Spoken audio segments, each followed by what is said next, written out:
to our various development associations. We in the interim government like to invite Ambazonians to think about something or what we have contributed to develop our respective villages. And the last six decades or so has largely been destroyed by the occupying colonial regime in Yaoundé. They do not only take away our God given endowments and resources, they also destroy what we contribute for development. They have burned hundreds of schools and even health establishments, which we contributed and built for ourselves in various villages. Do you think they will stop if we do not stop them? We must continue to provide humanitarian support to our villages.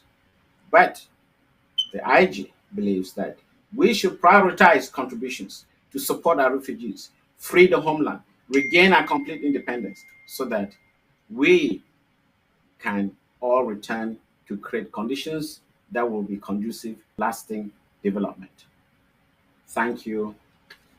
Long live the Federal Republic of Amazonia. Short live the struggle. Over to you, ladies. All right.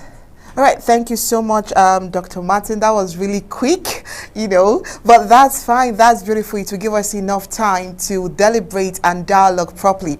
All right, let me start with your first set of words that I picked out there, where you were emphasizing on defending ourselves. Now, that took me back to a few times when we've had the Vice President, Mr. Eric Ate, where he also emphasized on defending ourselves. In fact, he went down to where he was instructing, or let's say advising, let me use that word, advising Ambazonians at the home front to pick up arms and defend themselves. Now, I want to find out from you, Dr. Mungwa, is it the same type of defense that you are also referring in your article today?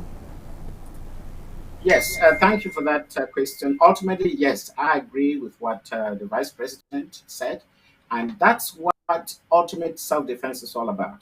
I strongly encourage that those who are not willing to support the interim government financially, I suggest that they should actually help their families and their friends back home to buy arms and store, so that attacked, instead of hoping that the restoration forces will show up, they should be able to defend themselves.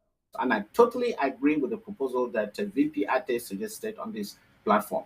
And I would like to go further. If people can actually have arms, I suggest to them that they should not store these arms at home.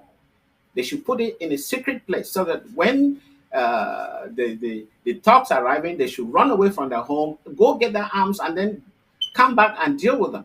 That's the only way we can survive. And this is a very important development in this struggle.